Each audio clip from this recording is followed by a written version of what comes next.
जन्मालो त्याचे आजी फळ झाले साचे, तुम्ही सांभाळिले संते भय निरसली खंती। कृतकृत्य झालो इच्छा केली ते पावलो, तुम्ही सांभाळिले संते भय निरसली खंती। तुका म्हणे काळ आता करू न शके बळ, तुम्ही सांभाळिले संते भय निरसली खंती।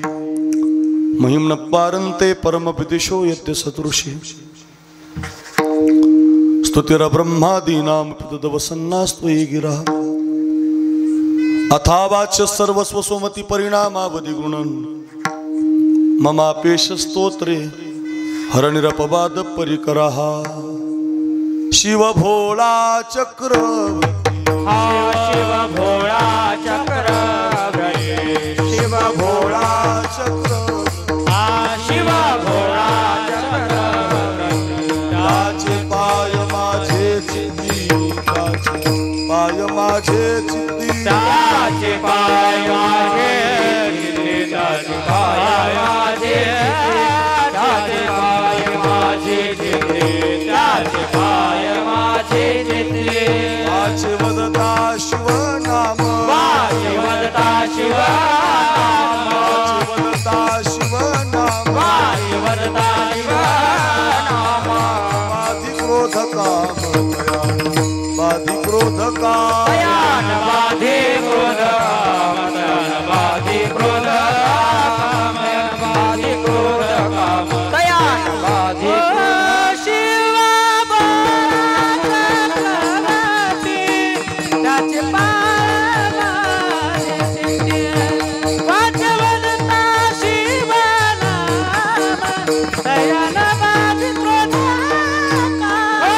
शिव भोळा चक्रवर्ती, त्याचे पाय माझे चित्ती, वाचवता शिव नाम, तयान बाधी क्रोध काम। कैलासीचा देव भोळा चक्रवर्ती, पार्वतीचा पती योगीराज। व्यवस्थित लावत स्वर लावा स्वर।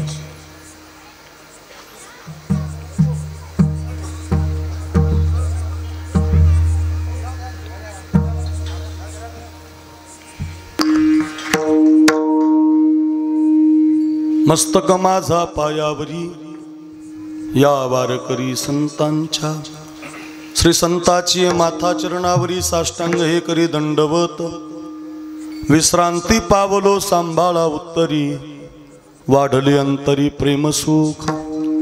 श्री गुरुचरण सरोज रजनी जमन मुकुर सुधारी, बरण रघुबर बिमल जसु जोदायक फलचारी। बुद्धिहीन तनु जानिके सुमिरो पवन कुमार,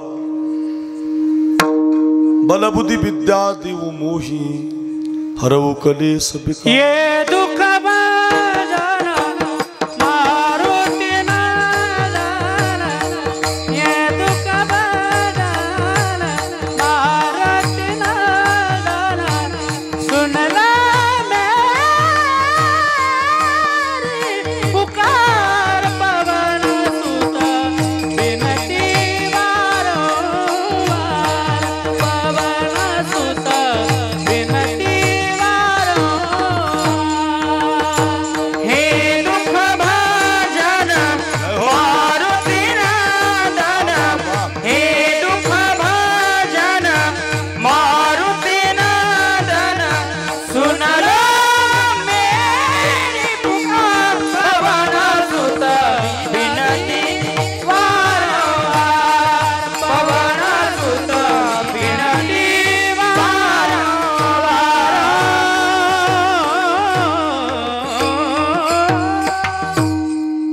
शरण शरण जी हनुमंता तुम्हालू रामदूता, काय भक्तीच्या त्या वाटा मज दावाव्या सुभटा। जन्मालो त्याचे आजी फळ झाले साचे, तुम्ही सांभाळिले संते भय निरसली खंती. आजच्या पवित्र कीर्तन सेवेसाठी आपण सगळेजण एकत्रित आहोत. थोडा बोलताना विको कमी राहू. आणि या कीर्तन सेवेसाठी निवडलेला अभंग वारकरी संप्रदायाच्या कलशस्थानी विराजमान असणारे जगद्गुरु श्री तुकाराम महाराज आणि तुकाराम महाराजांच्या अभंग गाथेमधला अतिशय महत्त्वाचा 4 चरणाचा 4 कडव्याचा जन्म कसा सार्थकी लागतो, कुणाचा लागतो, या गोष्टीचं चिंतन सांगणारा गोड अभंग आहे. आपण या अभंगाचं गोड चिंतन 10 वाजेपर्यंत पाहणार आहोत. पैकी अल्पसा परिवार आहे आपल्या या सिद्धपूर मौजे सुलतानपूर या गावी पशुपतीनाथ म्हणजे जगन्नाथ भगवंताच्या या पवित्र मंदिरामध्ये गेल्या 4 वर्षापासून वैकुंठवासी ब्रह्मलीन 1008 गंगा भारतीजी महाराज यांच्या आशीर्वादातून आपल्या सगळ्यांचे गुरुवर्य बळीराम बाबा गोंसीकर यांच्या आशीर्वादातून संतोष महाराजजी राठोड गोंसीकर बाबांचे जे शिष्य आहेत त्यांच्या माध्यमातून आपल्या संस्थानला जे मठाधिपती महंत मिळाले ऋतिक महाराज गिरी बाबा यांच्या माध्यमातून सगळी आपण ग्रामस्थ मंडळी, सहकार्य करणारी मंडळी, अंबादासजी माऊली असतील, गणेश दादा असतील, रोहन डॉक्टर असतील, या सगळ्यांच्या माध्यमातून आमच्या लोणारचा माझा मित्र अक्षय महाराज यांच्या संपर्कातून ही सेवा माझपर्यंत आलेली आहे. अतिशय सुंदरचं वातावरण कार्यक्रमासाठी उपस्थित आहे. गाणारी वाजवणारी अतिशय गोड आहे. आमचे माधव बाबा इंगोले प्रेममूर्ती आळंदी देवाची. मी पण काही दिवस माधवबाबांच्या संस्थेमध्ये राहिलेलो आहे. त्या संबंधातून आमचं गुरुघरच आहे आणि त्या माधवबाबांच्या संस्थेतील ही सगळी आमची तयार झालेली मंडळी विदर्भातून मेहकरसारख्या, सुलतानपूर, लोणारसारख्या भागातून ज्ञानोबारांच्या समाधीला कपाळ लावून तयार झालेली गुणीजन आपल्याला गाण्यासाठी आहेत. प्रथम चाल म्हटलेले आमचे अमोल महाराज, अतिशय गोड गळा आहे. दोनही अमोलच येते नाही पवन, हा अमोल महाराज, पवन महाराज, अजून एक पवन महाराज, हा दुसरे पवन महाराज, अशी सगळी आपण गायक मंडळी. अमोल महाराज, दुसरे पवन महाराज, तिसरे पवन महाराज, अमोल महाराज, आधी करून सगळी गुणीजन गायक. अतिशय गोड आवाज आहेत, उंच आवाज आहेत, गोड गात आहेत, आपल्या कीर्तनाला रंग भरवत आहेत. अशी सगळी गुणीजन या सगळ्या गायकांना, ज्ञानेश्वरी पारायणवाली सगळे आपण सगळी मंडळी, सगळ्यांना वंदन. मृदंगाचार्य हरिभक्तपरायण गजानन महाराज माझं कीर्तन त्यांनी घेतलं होतं मागं. विदर्भातले प्रसिद्ध मृदंगाचार्य आहेत. गजानन महाराजांना वंदन. ऋतिक बाबा बसलेले आहेत ज्यांची शिवपुराण महाकथा, शिव महापुराण सध्या महाराष्ट्रामध्ये, भारत देशामध्ये भगवान शंकराच्या या शिव महापुराणानं अगदी महिला मंडळीला वेड लावले, पुरुषांना वेड लावले. सोपी भक्ती. कैलास राणा शिवचंद्र मोळी फणींद्र माथा मुकुटी झळाळी कारुण्य सिंधू भव दुःख हारी तुझ वीन शंभो मज कोण तार. असा एक बिलवदळ एक पसा पाणी पूजन केवळ सोपे भाऊ. नामदेवरायांनी सगळ्या सोपी भक्ती भगवान शंकराची सांगितली आणि त्या भगवान शंकराचं शिव महापुराण आपल्या वाणीद्वारे, आपल्या चिंतनाद्वारे आपल्या सगळ्या समाजाला मंत्रमुग्ध करणारे आमचे गजेंद्रदासजी महाराज अमरावती भागातून मोठी परंपरा त्यांना लाभलेली आहे. थोडा आराम करायचा होता पण ते आले आमच्या कीर्तनाला. प्रेम असल्यामुळं आले. माझ्यावरती त्यांचा भाव आहे, प्रेम आहे आणि साधुत्व यालाच म्हणतात. एखाद्या कीर्तनकाराच्या कीर्तनाला कथाकारणं येणं याला साधू म्हणतात महाराज. नाही तर मग आपण पाहतो कुणी येत नाही, वेळ देत नाही. पण गजेंद्रदास महाराज उपस्थित आहेत कीर्तनाला. गोड वाणी आहे, गोड शिव महापुराण कथा आपण ऐकताय. महाराजांच्या चरणी साष्टांग प्रणिपात. वेळात वेळ काढून उपस्थित आहेत. आमच्या बळीराम बाबांचे आवडते शिष्य म्हणजे आमचे ऋत्विक बाबा, गिरी बाबा. चेहराच गोड आहे त्यांचा, साधुत्वाचा चेहरा आहे, निर्मळ अंतकरण आहे. मी आल्यापासून पाहतोय अगदी शुद्ध अंतकरण, मनामध्ये मळ नाही. सगळे लोक सुखी झाले पाहिजे. किंबहुना सर्व सुखी पूर्ण होनी तिही लोकी.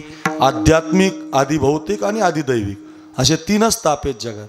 आध्यात्मिक ताप आहे, आधी भौतिक ताप आहे आणि आधी दैविक आहे. त्याच्यातले ताप बाजूला करण्याचं काम महाराष्ट्रामध्ये बळीराम बाबा गोंसीकरांनी केलेलं आहे आणि त्यांच्या परंपरेमध्ये हे आवडते त्यांचे ऋतिक बाबा. फार बरं वाटलं म्हणून त्यांनी या ठिकाणी हे पशुपतीनाथ जगन्नाथाचं संस्थान उभं केलं. पवित्र अशी महादेवाची पिंड आहे. साक्षात देवच इथं आला आहे आणि त्या देवानं सुलतानपूरला पवित्रच करून टाकले. जसं सिद्धेश्वर आहे तसं आपला हा पशुपतीनाथ जगन्नाथ भगवान इथं विराजमान झाले. आणि ही जागा ज्या भाविकांनी दिली, ज्या कोणी इथं परमार्थाचं हे रोपटं लावलं, मंदिर उभं राहिलं, शिवमहापुराण कथा चालू आहे, 4 वर्ष झाले परमार्थ वृद्धिंगत झालाय. या सगळ्या मंडळीच्या वतीनं आमच्या अक्षय महाराजांच्या माध्यमातून, गिरीबाबांच्या माध्यमातून, गणेश भाऊ आहेत, रोहन डॉक्टर आहेत, सगळ्यांनी संपर्क केला आणि सगळ्यांच्या सौजन्यातून ही सेवा आमच्या अक्षय महाराजांनी माझ्या पदरामध्ये घातली. आल्यापासून मी पाहतोय फार गोड मंडळी स्वागत करतायत. सगळ्या मंडळीला कोटी कोटी वंदन करतो. बाबांना, शिव महापुराण कथाकार महाराजांना, अमोल महाराजांना, गजानन महाराजांना आदी करून आपण सगळी गायक, वादक, कीर्तनकार, प्रवचनकार, संस्थेची छोटी मोठी महाराजांच्या छोटी मोठी बालगोपाल साधक मंडळी सगळ्यांना कोटी कोटी वंदन करतो. बसलेली सगळी भाविक मंडळी, बहुसंख्य मातृवर्ग, शूटिंगवाले, मंडप डेकोरेशन, बालदार, चोपदार, विनेकरी, छोटा विनेकरी, सिस्टीम चांगली आहे.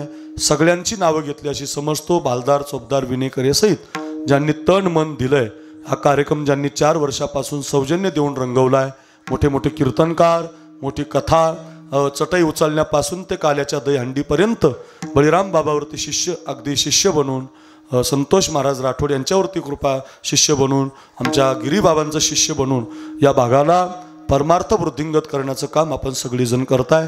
सगळ्या गावकऱ्यांना सगळ्यांचं नाव घेतलं असं समजूया. सगळ्यांच्या चरणी साष्टांग प्रणिपात करूया. एखाद्याचं नाव राहिलं तर माफी मागतो.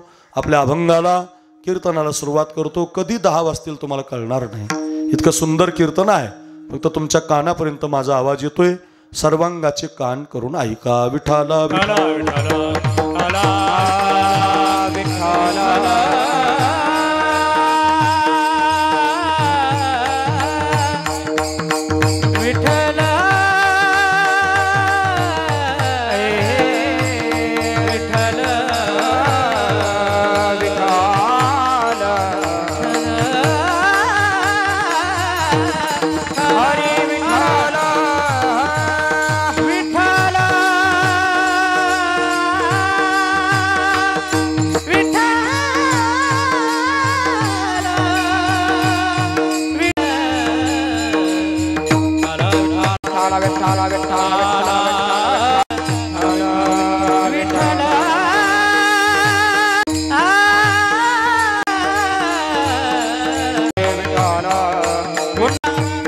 पशुपतिनाथ भगवान की जय.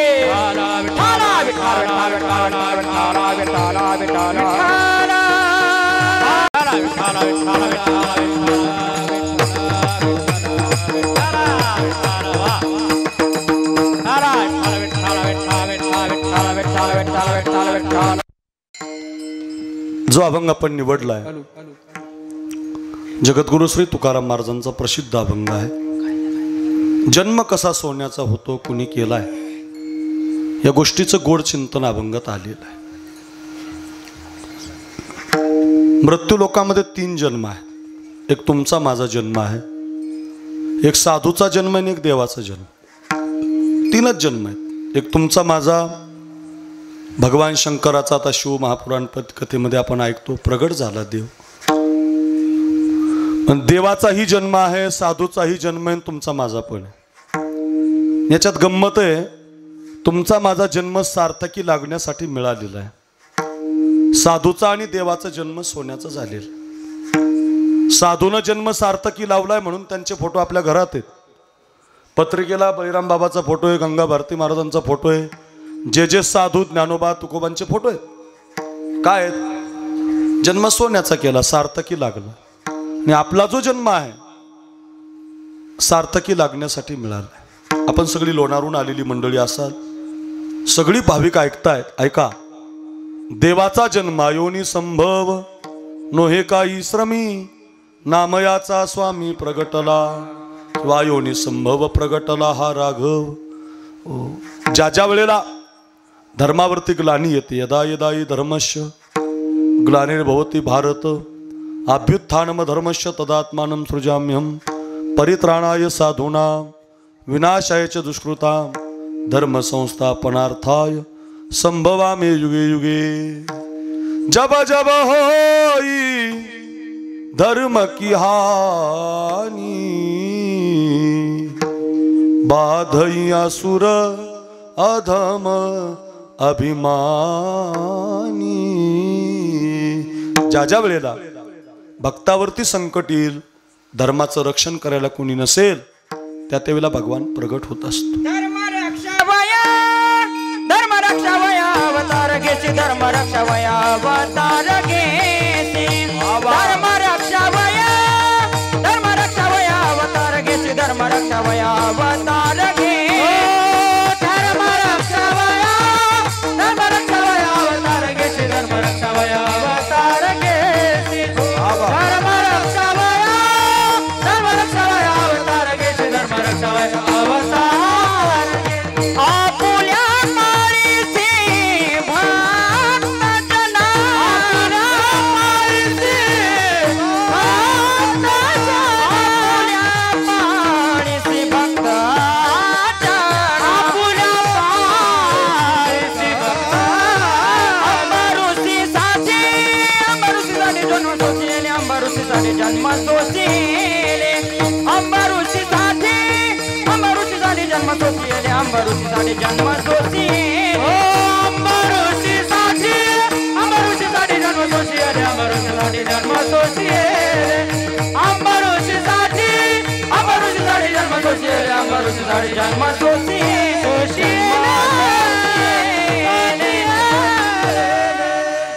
गोड प्रमाणे धर्मरक्षावया अवतार घेसी, आपुल्या पाळीसी भक्तजना भक्ता कारणे येणे घेतलीसे आळी। ज्या ज्या वेळेला धर्मावरती ग्लानी येईल, भक्ताचं कोणी रक्षण करणार नाही, भगवान अवतार घेतो। भगवंताचाही जन्म आहे, 2 नंबर साधूचा जन्म आहे, आणि 3 नंबर तुमचा माझा जन्म आहे। त्याची एक गंमत आहे, साधूना आणि देवाचा जन्म सोन्याचा केला आणि तुमचा माझा सोन्याचा होण्याकरता मिळाला। म्हणजे आपला जन्म उगीच मिळालेला नाही, टाइमपास म्हणून मिळालेला नाही, मजा म्हणून मिळालेला नाही। मग आउट हात का मानव देह अल्लाने तुझ दिया, कबीरदासजींचा दोहा आहे। आउट हात का मानव देह अल्लाह ने तुझ दिया, अरे खाया पिया सुख से सोया नाहक जमाना खोया, खाया पिया सुख से सोया नाहक जमाना खोया, भज मन नारायण की भज मन नारायण। आपला जन्म काय मजा आहे का? उगाच टाइमपास म्हणून कुणाच्या तरी टोप्या आपल्या डोक्यात घालण्यासाठी नाही, आपल्या टोप्या दुसऱ्याच्या डोक्यात घालण्यासाठी नाही, मग जन्म सोन्याचा करण्यासाठी मिळाला। सोपं सांगू, पुरुषार्थ प्राप्तीची संधी म्हणजे जन्म आहे, परत मिळत नसतो, प्रयत्न करून मिळत नसतो। सांगा मला, संधी परत कधीच मिळत नाही। एकदा तुमचं बालपण गेलं, तरुणपणात तुम्हाला बालपणातल्या गोट्या खेळता येत नाही। एकदा तरुणपण गेलं की म्हातारपणात तुमचे पाय काम करत नाही। बरोबर आहे? जीवना दो दिन का मेहमान कब सुमरोगे राम, तुम कब सुमरोगे राम, तुम कब सुमरोगे। जीवना दो दिन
काय गोड प्रमाण आहे बुवा. अब तुम कबस मरोगी राम. संधी गेली की परत मिळत नाही. बालपण नावाची संधी आहे, तरुणपणात मिळत नाही. तरुणपण गेलं, म्हातारपणात तरुणपण भेटत नाही, मिळतच नाही महाराज. म्हणून संधी कधी दवडायची नसते. बालपणाच्या संधीचं सोनं संस्कार आहे, तरुणपणाच्या संधीचं सोनं त्याग आहे, म्हातारपणाच्या संधीचं सोनं भजन आहे. एक मिनिटात सांगतो मी तुम्हाला. आपली मुलं बालपणात आहेत. जेवढ्या माता इथं बसल्यात, जेवढे बाप इथं बसलेत, प्रत्येक बापानं माझं हे वाक्य घरी घेऊन जा. आपले पोरं बालपणात आहेत, मग ते पशुपतीनाथाच्या दर्शनाला आणले पाहिजे, त्याच्या कपाळी गंध लावला पाहिजे, त्याला हिंदू धर्म शिकवला पाहिजे, त्याला राम शिकवला पाहिजे, त्याला भजन शिकवलं पाहिजे. बालपणामध्ये प्रत्येक मायबापाचं कर्तव्य आहे, आपल्या पोराला मंदिरात आणलं पाहिजे. बालपणामध्ये लेकराला कीर्तनाला आणलं, धिंगाणं घालू द्या, त्यांना रडू द्या, पण तो इथं आला पाहिजे. त्याचं कारण का, बालपणातच संस्कार होतात, तरुणपणात नाही, पुन्हा होत नाही. आपल्या विदर्भामध्ये सिंदखेड राजा नावाचं गाव, सुरुवातच विदर्भाची तिथून आहे. एकदा जालना सुटला की सिंदखेड राजापासून विदर्भ चालू होतं. फार भाग्यवान आहेत तुम्ही. गजानन महाराजही तुमच्याकडे आहेत आणि राष्ट्रमाता जिजाऊ पण तुमच्याकडेच आहे बरं का. भाग्यवान विदर्भ आहे हा. त्याच्यात आज मुख्यमंत्री पदही तुम्हालाच मिळालं. विदर्भ आलाच पुन्हा बरं का. काळजीच करू नका, अजून 2-4 समृद्धी केल्याशिवाय देवाभाऊ झोपत नाही आता बरं का. वा वा, झालेच विदर्भाचे मुख्यमंत्री. म्हणजे तुमच्याकडे काही कमी नाही. जशी सुरुवात झाली विदर्भाची, तसं सिंदखेड राजा लागतं. त्या सिंदखेड राजाला ऐका राष्ट्रमाता जिजाऊ जन्माला आली. काय मुलगी महाराज. बापही तसाच होता. पोरगी जन्माला आली तर बापानं हातीहून साखर वाटली. काय बाप असेल. नाही तर आमचा बाप पोरगी जन्माला आली म्हणून गर्भातच मारून टाकायला, जिवंतच ठेवत नाही. असं करू नका. कोण सांगेल कोण तुमची मुलगी जिजाऊ असेल. तुमची मुलगी झाशीची राणी असू शकते, तुमची मुलगी आमदार असू शकते, मेट्रो चालक असू शकते. गर्भातल्या मुलीला कधी मारायचं नसतं बरं. माझं वाक्य घरी घेऊन जा. फार मोठं पाप आहे महाराज हे. गर्भातल्या मुलीला मारताना पंढरपूरच्या वारीला जाता, कसा देव पावल तुम्हाला. नाही पावणार. सांग ना आई मला कोण वाचवना, तुझ्या विना जन्मासी मला कोण घालणार. गजेंद्रदास बाबा आमच्या बीड जिल्ह्याला 10-5 वर्षापूर्वी श्रीभ्रूण हत्या नावाचं पातक लोकांनी केलं. तर 1 लाख मुली एकाच डॉक्टरनी मारले. 1 लाख. आणि त्या काळात मी नेमकाच आळंदीहून कीर्तनकार म्हणून आलो होतो. आणि मी गावागावात जाऊन लोकांना ही कविता सांगायची. सांग ना आई मला कोण वाचवना, तुझ्या विना जन्मासी मला कोण घालणार. मारू नका मुलीला. काय म्हणते मुलगी ऐका. होईल मी मोठी शिकून शिकून, मारील भरारी पाखरी होऊन. आई मला मारू नको. होईल मी मोठी शिकून शिकून, मारील भरारी पाखरी होऊन. शाळेतून आल्यावरी काम करणार, तुझ्या विना जन्मासी मला कोण घालणार. सांग ना ग आई मला कोण वाचवणार, तुझ्या विना जन्मासी मला कोण घालणार. या आई राखी पौर्णिमेचा येईल ग सण, माझ्या ग दादाला राख्या बांधील 2-2. कुंकवाचा टिळा कपाळी लावणार, तुझ्या विना जन्मासी मला कोण घालणार. मुलगी जन्माला आली. सुलतानपूरकडे ऐका. आणि सिंदखेड राजाच्या लखोजी राजानं हातीहून साखर वाटली. मुलगी पण तशीच निघाली. 8 वर्षाची झाली, घोड्यावर बसायला लागली. 12 वर्षाची झाली, तलवार चालवायला लागली. 14 वर्षाची झाली, भाला चालवायला लागली. रणरागिणी निघाली. शहाजी राजाबरोबर तिचं लग्न झालं. लग्न झाल्यावर मराठ्यामध्ये 1 वर्षानं युद्ध लागलं. आपल्या देशाला एक कलंक आहे. आपलेच लोक भांडतात. हो आपापसात काय भांडतात. आपापसात भांडण नाही. माळी रेन कुणबी रेन धनगर रेन नका नका नका. आपापसात भांडायचं नाही मान. आपापसातलं भांडण आपलाच नाश करत असतं. हो, माझं ध्यानात ठेवा, आपापसातलं भांडण चांगलं नाही. हो, हत्ती पिसाळला म्हणून भोसलेंच्या तलवारी जाधवावर आदळल्या आणि जाधवांच्या तलवारी भोसलेवर आदळल्या. माहेरचं आडनाव जाधव होतं जिजाऊचं, सासरचं आडनाव भोसले होतं. घनघाती युद्ध सुरू झालं गिरीबाबा. युद्धाचा शेवट असा झाला, गजेंद्रदास बाबा त्या युद्धामध्ये जिजामातेचा सक्का भाऊ धरणीला पडला. आणि माझा पोरगा भोसलेंनी खाली पाडला म्हणून 50 वर्षाचा लखोजी रणांगणात उतरला. सपासप शमशेर चालवायला लागला, एक एक सरदार उडवायला लागला. एकही सरदार जिवंत ठेवला नाही. एकच सरदार जिवंत होता, ज्याला लाडकी कन्या दिली जावाई. त्याचं नाव शहाजीराजे भोसले. शहाजीराजाच्या अंगावर तलवार आदळली. आता एका बाजूला नवरा आहे ज्याचं कुंकू लावलं, एका बाजूला बाप आहे ज्यानं जन्म दिला. कोणती माता संस्कार देणारी आहे? कोणत्या आईनं मुलगा घडवला?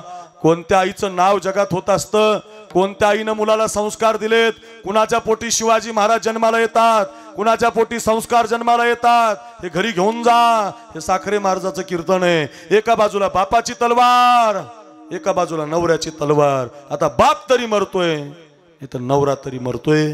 पाहत होते युद्ध. जिजामाता आपल्या मेणातली तलवार काढली तिनं आणि आपल्या बापाला आडवी लावली. खबरदार बाबा, अगोदर माझ्याशी युद्ध करा, अगोदर मला पाडा, अगोदर माझा निपात करा आणि मग माझ्या कुंकवाची वाट धरा.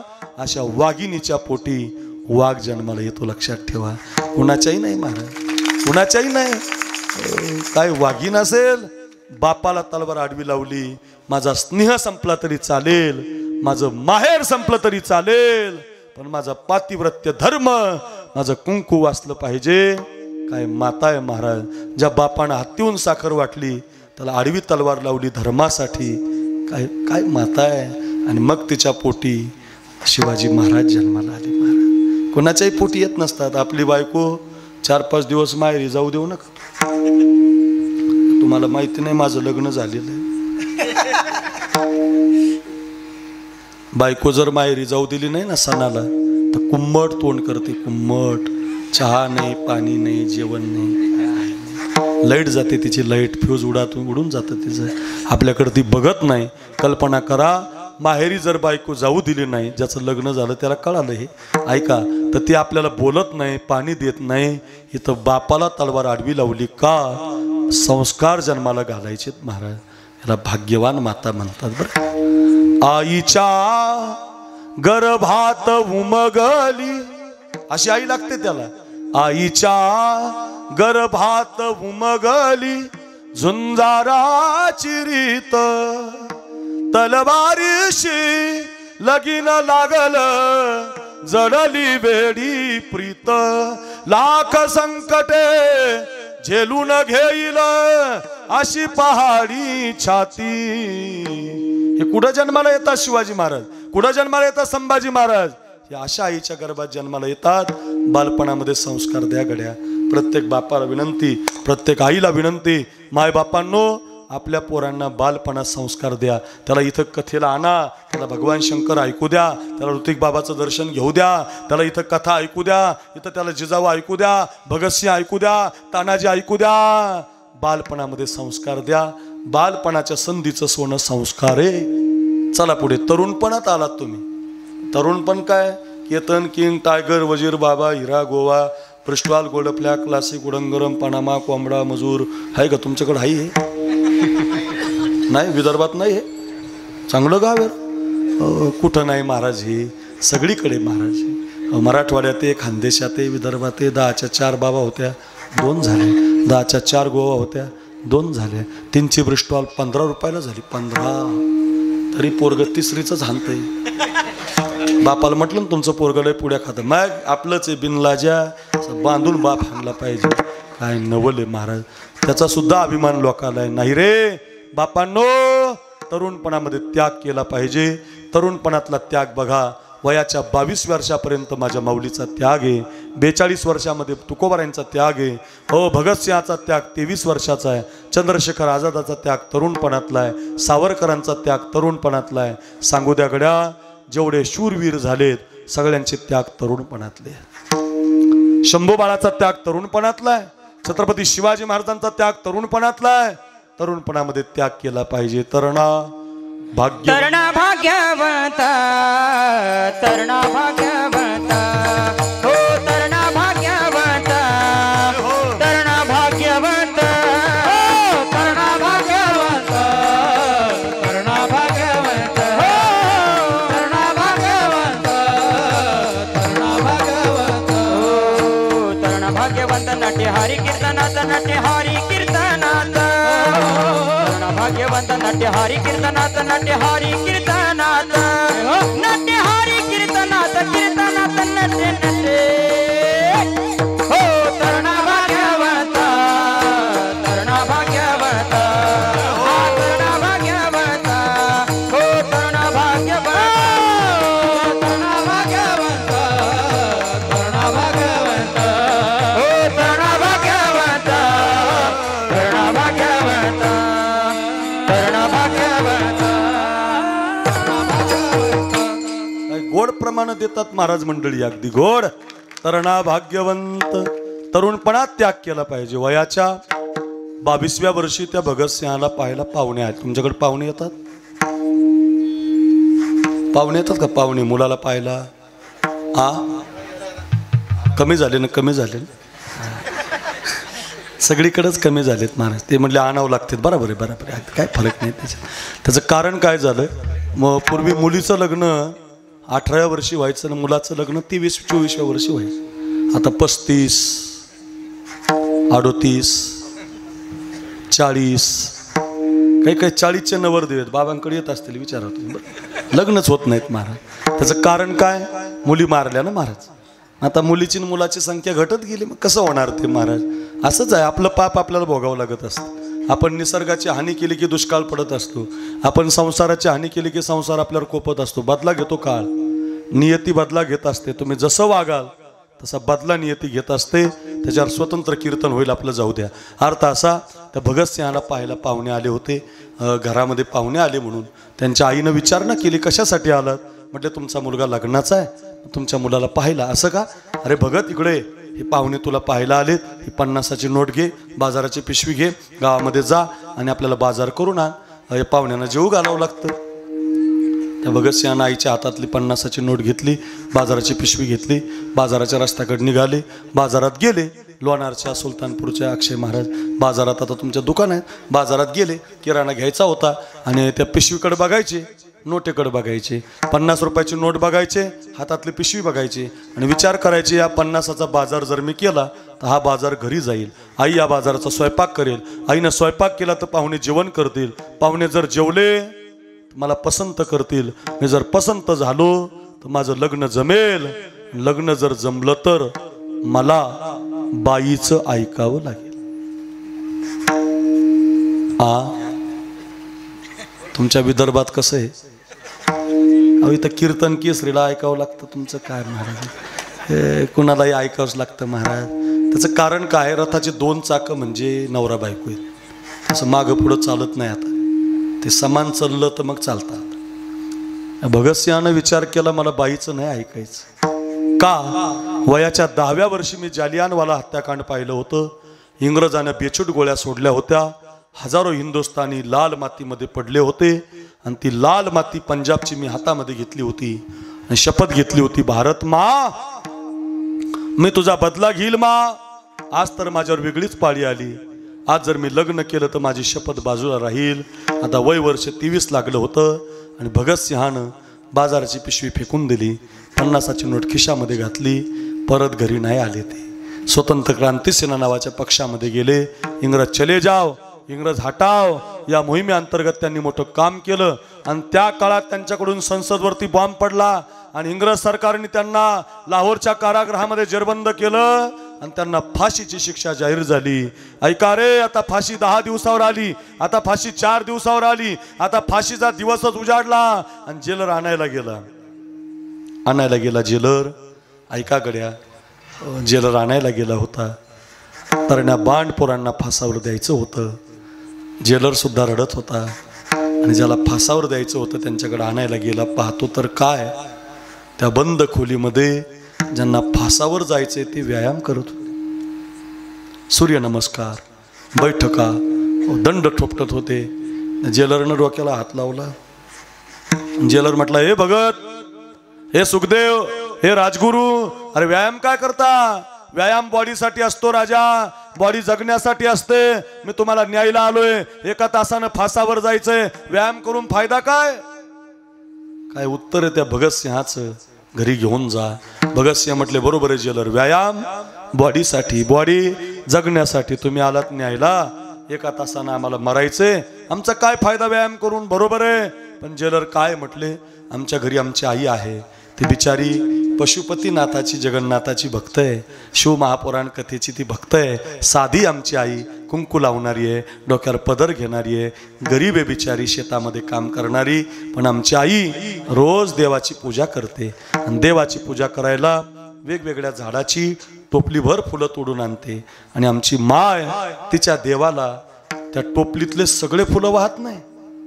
जेलर त्या टोपलीतलं एक ताजं फुल काढते, स्वच्छ फुल काढते, न सुकलेलं फुल काढते. आणि प्रयत्नपूर्वक आमची माय तिच्या देवाला त्या टोपलीत ताजंच फुल वाहते, सुकलेलं कधीच वाहत नाही. फरक एवढाच आहे जेलर, आमच्या आईचा देव मंदिरातला आहे, आमचा देव भारत माता आहे. आमच्या आई मंदिरातल्या देवाची भक्त आहे, आम्ही देशाचे भक्त आहोत. आम्हाला जर तुम्ही न्यायला आलात तर आम्ही देशाच्या कामी येणार आहेत. सुकलेलं बनून कसं जाऊ, नाराज बनून कसं जाऊ? आम्ही व्यायाम करून ताजं फूल बनून जाणार. वयाच्या 23व्या वर्षी मुजरा करून भगतसिंह फासावरती जातात. आजपर्यंत लोक त्यांची आठवण काढतात. का? तरुणपणामध्ये त्याग केला. तरुणपणातला त्याग तरुणपणाच्या संधीचं सोनं आहे. बालपणामध्ये संस्कार बालपणाच्या संधीचं सोनं आहे. म्हातारे झालात, भज गोविंदम, भज गोविंदम, भज गोविंदम मूढमते. आता तरी ऐका, आपलं जीवन भजनामध्ये घालवा बरं का. म्हणजे संधीचं सोनं करा. महाराज 9:10 झाले, कळलं आम्हाला. संधीचं सोनं करा, संधीचं सोनं करा. संधीचं सोनं कसं करायचं? तुम्ही काय केलं? एक कथा सांगतो ऐका. संधीचं सोनं कसं करायचं? आपल्याकडे शिवपुराण कथा चालू आहे. मी रामायण कथा करणारा महाराज. रामकथा असं सांगते, शिवपुराण हे रामकथेचं द्वार आहे बरं का. भगवान शंकरानंच पार्वतीला ही कथा सांगितलेली आहे. फार गोड कथा आहे बरं का. पहिल्या वरानं भरताला गादी मागितली होती कैकेयीनं, आणि दुसऱ्या वरानं रामाला वनवास मागितला होता. तापस वेश विशेष उदासी, 14 बरस राम वनवासी. रघुकुल रीत सदा चली आई, प्राण जाए पर बचन न जाय. जा राघवा जा, तुझ्या बापाकडे माझे 2 वर आहेत. त्यातल्या पहिल्या वरानं तुला मिळालेली गादी भरताला दिलेली आहे. दुसऱ्या वरानं तुला 14 वर्षाचा वनवास आहे. याला जीवन म्हणतात. एखाद्या दिवशी तुम्हाला आनंद मिळेल, तर एखाद्या दिवशी दुःख मिळेल. जीवनाचं रंगच आहे. कधी सुख मिळेल तर कधी दुःख मिळेल. चालतच राहतं बरं हे. विधना तेरे लेख किसी के समझन आते हैं. या जगात तुमच्या कपाळावर विधात्यानं काय लिहिलंय कधी कुणाला कळत नसतं बरं. विधना तेरे लेख किसी के समझन पाते हैं. जन जन के प्रिय राम लखन सिय बन को जाते हैं. कौन? एक राजा के राज दुलारे बन बन फिरते मारे मारे. सबके कष्ट मिटाने वाले कष्ट उठाते हैं. जन जन के प्रिय राम लखन सिय बन को जाते हैं 14 वर्षासाठी कसा मला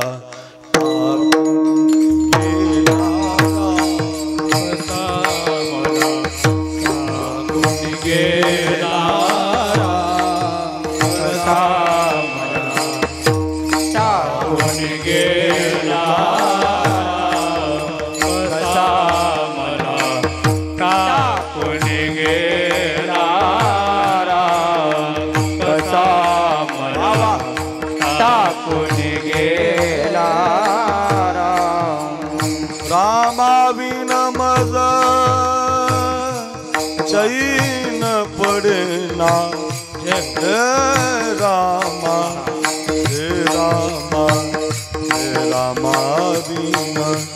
रामा बिन मज रामा रामा बिन हे रामा हे रामा रामा बिन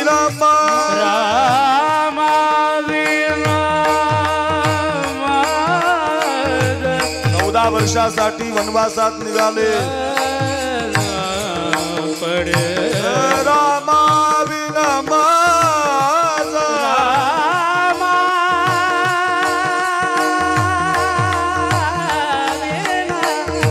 रामा विना माझा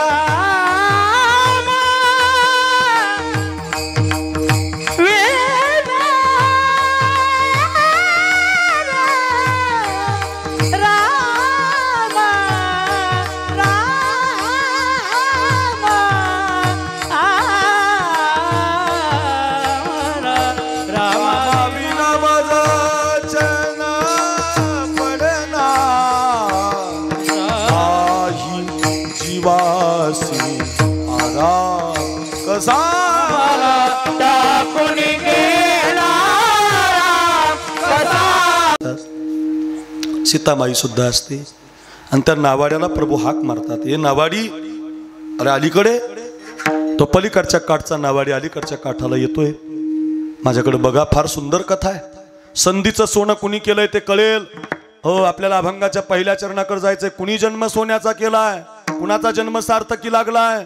ऐका ऐका, सुलतानपूरकर, सिद्धपूरकर एवढा पशुपतीनाथाचा गोड महोत्सव भरलाय. 4था दिवस आहे सप्त्याचा. कधी 9:15 वाजलेत कळालं नाही. ऐका गड्या कथा.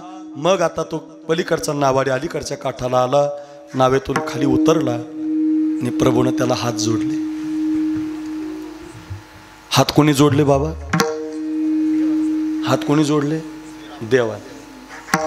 नावा तयार करणाऱ्यानं, नावाडी तयार करणाऱ्यानं हात जोडलेले आमदार झाले बा.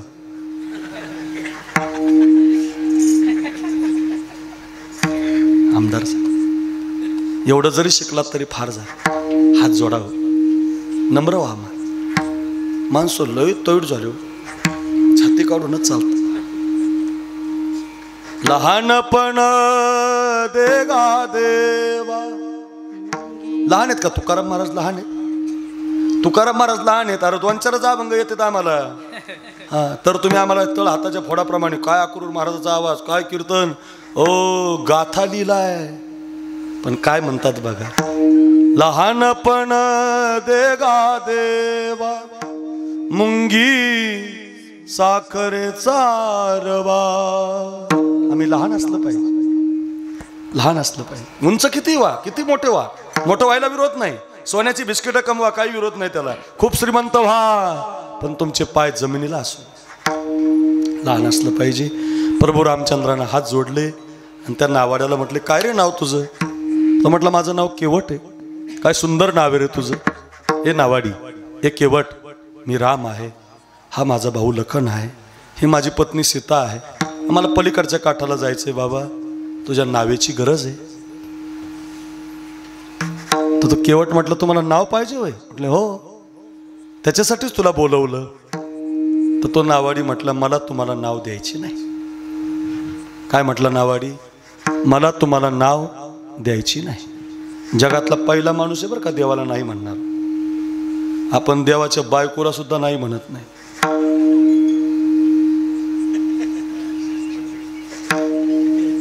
देवाची बायको कोण आहे? लक्ष्मी. वा, तिला आपण नाही म्हणतो का? आता तुम्ही मला पाकिट नाही दे, मी थांबण का? मी लक्ष्मी नाही म्हटल्यावर कोण थांबतंय महाराज? कल्पना करा, आपण लक्ष्मीला नाही म्हणत नाही, तो देवाला नाही म्हटलाय, ती बी लक्ष्मी बरोबर, सीताई बरोबर आहे. तो म्हटला मला नाव द्यायची नाही. रामप्रभू त्याला म्हटलं अरे तुला माहिती आहे का मी कोण आहे? म्हटले कोण? गतीर भरता प्रभू साक्षी निवास शरणम सुरुत प्रभ प्रलय स्थानम निधानम बीजम अव्ययम. ए केवट म्या बोलविल्या बिदू बोले, म्या चालविल्या सूर्यो चाले, म्या हलविल्या प्राणू हाले जो जगाती चालिता, म्या चिन्या मिलो साता काळू ग्रासी तसे भूता, ये म्हणी गे ते पंडू सुद्धा सकळे जयाची, ऐसा जो समर्थ तो मी विश्वाचा नाथ. अरे म्हटलं मी कोण आहे माहिती आहे का तुला? मग कोण? तुझ्यासारखा नावाडी तयार करू शकतो, तुझ्यासारख्या नावा रांगेला लावू शकतो. तो म्हटलं मग लावा ना, मी कुठं नाही म्हणतो, मी नाही म्हणत नाही, तुम्ही तयार करा, फक्त माझी नाव मला तुम्हाला द्यायची नाही. रामचंद्र त्याला म्हटलं अरे एका पायावर लोक उभी आहेत माझी वाट पाहत, गावागावात सप्ते चाललेत, मी जावं म्हणून, मंदिरं चाललेत, भक्ती चालली, वारी चालली, कथा चालली, गायन चाललंय, 1000 किलोमीटरचा प्रवास आहे रोज, पण अजून मी स्वप्नात नाही कुणाची. अरे मी आलोय तुझ्याकडं. तो म्हटला तुम्ही आलात ना, मी थोडी नाव घेऊन आलोय, मला नाव द्यायची नाही. रामचंद्र त्याला म्हटले तुला काय झालं नाव न द्यायला? तो म्हटला प्रभू काय झालं माहितीये का, तुम्हाला नाव दिली असती म्हणला मी, म्हणते मागच्या महिन्यात तुम्ही या जानकी मातेच्या स्वयंवराला चालले होते, तर जाता जाता एका गौतम ऋषीच्या आश्रमातून जाताना तुमचा एक पाय त्या दगडाला लागला आणि दगडाची बाई झाली. बरोबर आहे, अहिल्या बाई झाली. म्हटलं हो आताच झाली मागच्या महिन्यात. म्हटलं मग तुमचा पाय दगडाला लागला तर दगडाची बाई झाली. बरं माझ्या नावेला तुमचे दोन्ही पाय लागणार आहे. बरं माझी नाव लाकडाची आहे, माझी नाव लाकडाची आहे. बरं तुमचे पाय लागल्यावर माझ्या नावेची दुसरी बाई तयार झाली, तर पहिली सांभाळता सांभाळता माझी नाकी नव्हे, तिच्यातच वल्ले मारू मारू माझं आयुष्य गेलंय, तिलाच तेल आणि मीठ पुराणा मला, आणि तुमची दुसरी तयार झालेली कशी सांभाळू? म्हणून नको. अरे म्हटलं असं कुठं होत असतं का? झालं ना म्हटले. म्हटलं मग आता एक काम करावं लागेल. म्हटलं तुम्हाला जर माझ्या नावेत बसायचं असेल तर माझ्या घरातून एक पात्र आणावं लागेल, त्या पात्रामध्ये तुमचे दोन्ही पाय मांडावे लागतील, माझी बायको तुमच्या पायावर पाणी टाकेल, मी तुमचा पाय मातीच्या वेगळा धुवून काढेल आणि मग नावेत मांडायला हरकत नाही. त्याचं कारण तुमच्या पायानं दगडाची बाई झाली नव्हती, तुमच्या पायाच्या मातीनं झाली होती. आणा म्हटले पात्र, वेळ कमी आहे. त्यानं ती काठवट आणली. काठवट, आता ही काठवट हे MH 90, MH 85, MH 75 या जुन्या ज्या माथाऱ्या आहेत गोलकुंकू लावणाऱ्या, डोक्यावर पदर घेतलेल्या, या जुन्या माथाऱ्यांना ती काठवट माहिती आहे. आताच्या MH 15, MH 16, MH 20 यांना ती काठवट माहिती नाही. तिनं ती आता गुगलवर म्हणायची काठवट उखळ, म्हणजे असं चित्रामध्ये येईल ती. आता राहिली नाही ती. भाकरी करायला काठवट असायची, होती का आजी? विदर्भ हा होती. ते बघा आजीने मान हलवली. हो काठवट असायची. काठवट इकडे बघा, काठवट आणली माझ्याकडे बघा, खाली मांडली. बरोबर रामचंद्राचा पाय त्याच्यामध्ये मांडला. 2-4 ठिकाणी पातळ फाटलेली केवटाची बायको चरी भरून, काय तिचं भाग्य, पाणी ओतायला लागली. हो केवटानं पाय धुवून काढला, उजवा पाय धुवून झाला, डावा पात्रात आला, डाव्याला पाणी सुरू झालं. आईनं पाणी ओतलं, भावानं ओतलं, पोरानं ओतलं, गलीनं ओतलं, भावकीने ओतलं, सगळ्या घराने पाणी ओतलं. एक पाय खाली गेला की दुसरा वर यायचा, दुसरा पाय खाली गेला की तिसरा, म्हणजे एक पाय पात्रात आला की एक पाय मातीला लागायचा, पुन्हा माती लागली की पुन्हा आतमध्ये यायचा, पुन्हा हा खाली जायचा. असा अर्धा तास पाय धुण्याचा कार्यक्रम झाला. आणि रामचंद्र त्याला म्हटले हे केवट, कोणता तरी एक पाय खाली जाणारे, त्याला माती लागणारे, कुठपर्यंत पाय धुतो बाबा? तो म्हटला मग आपली बोलीच तशी आहे, तुमच्या पायाच्या मातीनं माझ्या नावाची बाई होईल ना. म्हटले मग आता एक काम करा, म्हटले एक पाय पात्रात ठेवा आणि एक पाय आधार ठेवा, असा ठेवा, असं माती लागू देऊ नका. आता बघा एका पायावर मलाच उभा राहता आहे ना, माझा तोल चाललाय, मी जरासा माईक धरला, मला 1-2 मिनिटं उभं राहता येईल. तसं प्रभू रामचंद्राचा एका पायावर उभं राहिल्यामुळं तोल गेला हो. आणि धरण्यासाठीचा सहारा, जसा मी माईक धरला तसा धरण्यासाठीचा सहारा म्हणून केवटाच्याच डोक्याचा आसरा घेतला हो. ज्याचा हात डोक्यावरती पडावा म्हणून रोज भजन करतो, पंक्ती घालतो, नामस्मरण करतो आपण, तो हात काही डोक्यावरती पडत नाही. सहजच केवटाच्या डोक्यावर हातही पडला, पायही धुवून घेतले आणि प्रभू रामचंद्राला नावेमध्ये बसवलं. नाव निघाली, पलीकडचा काठ जवळ आला आणि केवट जोरात जोरात हसायला लागला. जोरात जोरात हसायला. तर हसणाऱ्या केवटाला प्रभूने विचारलं, का रे केवट, का असतो? आमचं राज्य गेलं म्हणून? आमच्या अंगावर वल्कल आली म्हणून? नाही म्हटले प्रभू, तुम्हाला नाही हसत हो म्हटले. कशाला असतो? नाही प्रभू, तुम्हाला फसवलं म्हटलं मी आज. काय फसवलं रे राजा? प्रभू, कशाचा दगड, कशाची बाई, कशाचं पायन, कशाचं काय म्हटलं? म्हणजे इंद्रानं असतो भान नावाचं पातक केलं होतं. गौतम ऋषीनं आईल्याला श्राप दिला होता, दगड होशील. त्यांची बाई दगड झाली होती. तिनं उशाप मागितला होता, राम राम भजन कर, प्रभू येतील, तुझा उद्धार करतील. तुमच्या पायानं माझ्या लाकडाच्या नावेचं काही होणार नव्हतं. अरे म्हटलं, मग तू तर आमचा अर्धा तास घेतला, बायकोला पाय धुवायला लावले, पोरांना धुवायला लावले, आईला धुवायला लावले, एका पायावर उभं केलं, आणि आता म्हणतो काही नव्हतं. त्या केवटाचं उत्तर फार महत्वाचं आहे. हो, आपल्या अभंगाचा दरवाजा उघडून देणार आहे. हो, तो केवट म्हणतो, प्रभू तुम्ही माझ्या दरवाजात नाव मागायला आले? विश्वाचा मालक, नावा तयार करणारा, नावाडी तयार करणारा, विश्वाचा मालक माझ्या दरवाजात नाव मागायला आला. प्रभू तुम्ही माझ्या दरवाजात नाव मागायला आलात. ही माझ्या जीवनातली संधी होती, संधी, आणि तुम्हाला फसवून तुमचे पाय धुवून घेतले. हे मी केलेलं संधीचं सोनं आहे. याला संधीचं सोनं म्हणतात. हा सप्ताह म्हणजे संधीचं सोनं आहे. जोरात वाजा, जरा जोरात वाजा. हे सप्ताह म्हणजे संधीचं सोनं आहे. गिरीबाबांनी, गजेंद्र बाबांनी, संतोष बाबांनी, अंबादास माऊलींनी, बळीराम बाबांनी काय टाइमपास म्हणून रोपटं नाही लावलं. ही संधी आहे. इथं पंगत घालणं, सौजन्य देणं, आपल्यातला वेळ देणं, चटाई उचलणं, हे संधीचं सोनं आहे. सप्ताहामध्ये इथं येऊन बाबांचं दर्शन घेणं, भगवान शंकराचा जप करणं संधीचं सोनं आहे. मिळालेली संधी कधी दौडायची नसते. संधीचं सोनं करायचं. महाराज लक्षात आलं.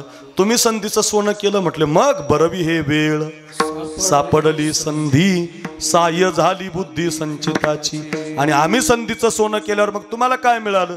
महाराज म्हटले, जसं केवटानं संधीचं सोनं केलं आणि जसं केवट म्हणू शकतो, तसं आमचंही संधीचं सोनं झालं. आम्ही म्हणायला लागलो, जन्मालो त्याचे, जन्मालो त्याचे, जन्मालो त्याचे, जन्मालो त्याचे, जन्मालो त्याचे, जन्मालो त्याचे, जन्मालो त्याचे, जन्मालो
जन्मालो त्याचे. संधीचं सोनं केलं की म्हणता येते, आजी फळ झाले साची. काय काय संधीचं सोनं केलं साधू संतांनी ऐका. एक नंबर जग जिंकलं महाराज. जग महाराष्ट्रावर सत्ता आहे फक्त एखाद्याची. एखाद्याची देशावर आहे, एखाद्याची गावावर आहे, एखाद्याची घरावर आहे. पण माझ्या माऊलीची सत्ता परदेशात सुद्धा आहे. इंग्लिशमध्ये तयार झाली ज्ञानेश्वरी. इंग्लिशमध्ये, इंग्लिशमध्ये. अमेरिका वाचायला लागली, साऊथ आफ्रिका वाचायला लागली. तुकोबारायांचे अभंग इंग्लिशमध्ये तयार झाले. नामदेवरायचे अभंग पगडीवाले शीख लोक अमृतसरला गातात. विश्वाची माऊली ऐशी तुझी ख्याती. म्हणजे विश्व जिंकलं, जगावर सत्ता. आणि मग म्हणता आलं जन्मालो त्याचे, आजी फळ झाले साचे. काम क्रोधावरती विजय मिळवला. जाई व तू माते न करी सायास, आम्ही विष्णुदास तैसे न हो. बाई पाठवली लोकांनी डोंगरावर, तर तिला ती आई म्हटले. काम जिंकला. मग म्हणता आलं जन्मालो त्याचे, आजी फळ झाले साचे. 108 वेळा एक माणूस नाथ महाराजांच्या अंगावर थुंकला हो पैठणला. काय काय काय काय अंगावर, गाडीवर नाही. आपल्या हायवेला, दुसर बीडला जाणारा हायवे आपला जालना रोड आता जरा समृद्धी झाल्यामुळे कमी वाहन आहे त्याला. नाही तर पूर्वी या रोडने मी लय गेलो वाशिमला इकडे. असं चाललो ना आपण, फास्ट गाडी असू द्या, आणि मोटरसायकलवाला थुंकला आणि त्याची थुंकी जर आपल्या 4 व्हीलरच्या काचावर आली का, तर 4 व्हीलरवाला त्याला गाडी आडवी लावतो, त्याची कॉलर धरतो, कानाखाली ओढतो, 250 रुपये घेतो गाडी धुवायला. सध्या 250चा भाव आहे ना सगळीकडे, 250ची बरं काय का. मग कल्पना करा, काचावर उडालेली थुंकी सहन होत नाही आपल्याला, अंगावर माणूस थुंकल्यावर सहन होईल? शक्य आहे? हो, झाडावर माणूस बसला हो सुलतानपूर ऐका, आणि 108 वेळा महाराजांच्या अंगावर थुंकला. महाराज आंघोळीला, तो थुंकला की आंघोळीला, थुंकला की आंघोळीला. शेवटी त्यालाच वाईट वाटलं, तो आडवा आला. बाबा मी थुंकणार आहे. महाराज म्हटले तुझं दर्शन घेऊ दे मला. क्रोध जिंकला महाराज. सोपं आहे. माऊलीची झोळी फाडली विसोबानं, तरी सुद्धा माफ केलं त्याला. क्रोध जिंकला. आणि मग म्हणता आलं जन्मालो त्याचे, आजी फळ झाले साचे. कामक्रोधावरती विजय मिळवला. कामक्रोध बंदी खानी, तुका म्हणे दिले दोन्ही, इंद्रियाचे धनी आम्ही झालो गोसावी. तिसरं काळ जिंकला. काळ जगा काळ खाई, आम्ही माथा दिला पाय. ध्रुवबाळाची कथा वाचा, जन्मालो त्याचे म्हणता येईल. काळावरती विजय मिळवला. ज्ञानोबारांची कथा वाचा, 1-2 लाख लोक माऊलींच्या समाधी सोहळ्याला ताळंदीला आली होती. का? संजीवन समाधी घेतली. काळ जिंकला. तुकोबारांच्या वैकुंठ गमनाला 1 लाख लोक जातात दरवर्षी. का? देव न्यायला आला प्रयाण काळे, देवे विमान पाठविले, कलीच्या काला माझी अद्भुत वर्तविले. मानव देह घेवोनी निज धामा गेले. म्हणजे काळ जिंकला. आणि मग म्हणता आलं जन्मालो त्याचे, आजी फळ झाले साचे. महाराज हे काळ आम्हाला जिंकता यायचं नाही हो, शरीर आम्हाला जिंकता यायचं नाही, आणि रागता आम्हाला जिंकताच यायचं नाही, ग्रंथ काय आम्हाला लिहिता यायचे नाही. मग आमचं कसं होईल? आपल्यासाठी सांगितलं. विठ्ठलची ये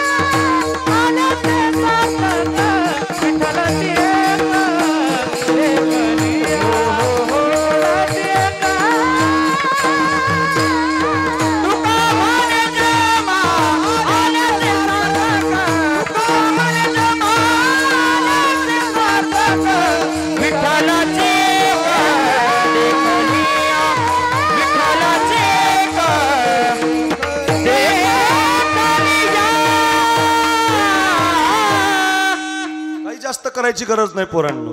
पंढरपूरचा पांडुरंग बघायचा नाही, इतक्या लांब जाता येत. आपल्या गावातला सिद्धेश्वर बघा, आमचा पशुपतीनाथ बघा.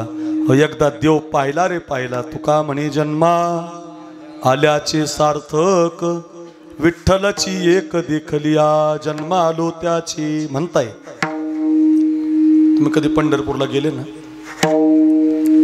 तर पंढरपूरच्या मार्केटमध्ये 5-6 वर्षामध्ये एक गाणं गाजलं बघा, तुम्ही ऐकलं असेल.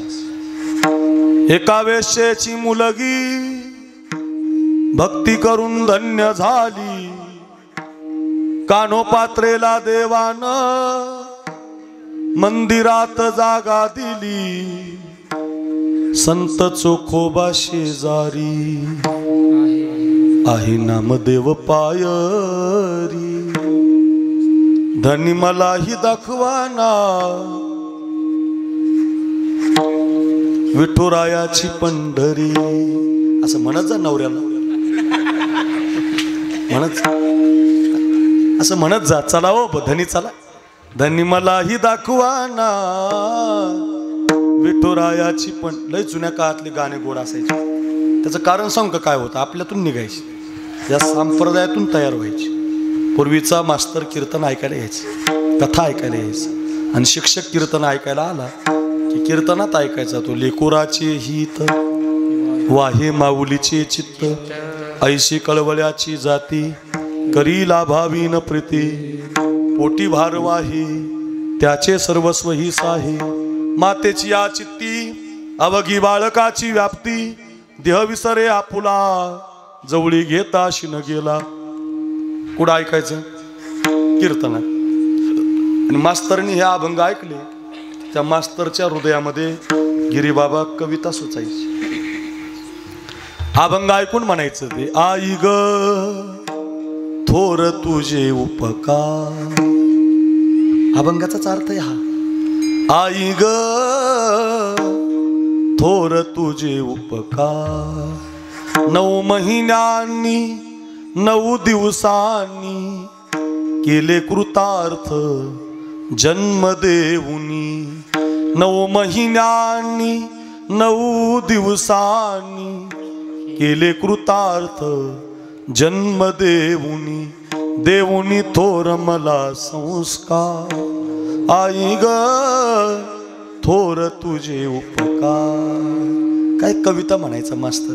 आईची कविता तयार व्हायची, बापाची कविता तयार व्हायची. हंबरुनी वासराले चाटते जव्हा गाय,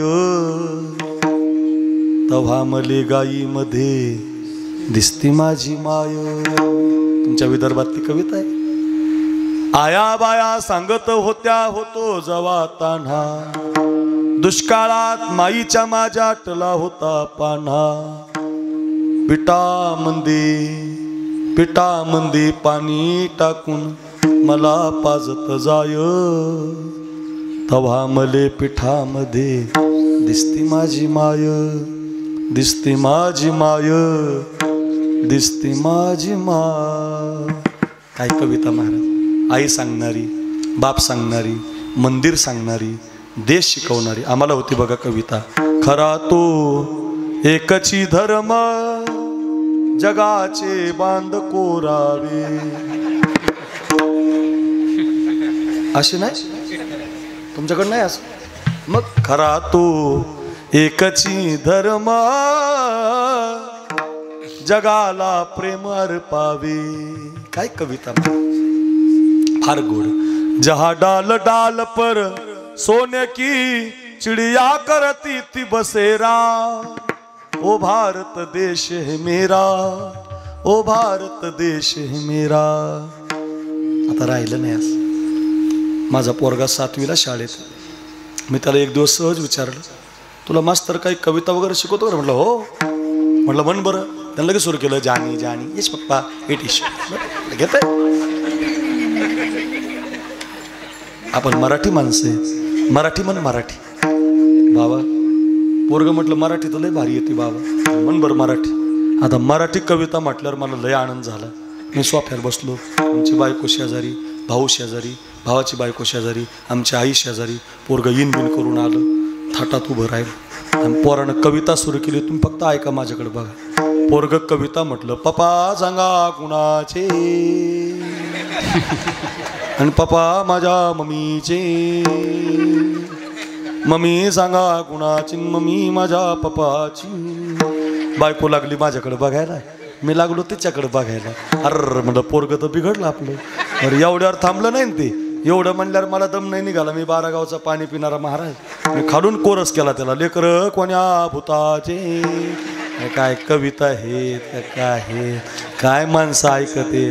असला ऐकू नका महाराज. मग एका वेश्येची मुलगी भक्ती करून धन्य झाली, कानोपात्रेला देवानं मंदिरात जागा दिली. एक 16.5 वर्षाची मुलगी होती पोरांनो, कानोपात्रा नावाची.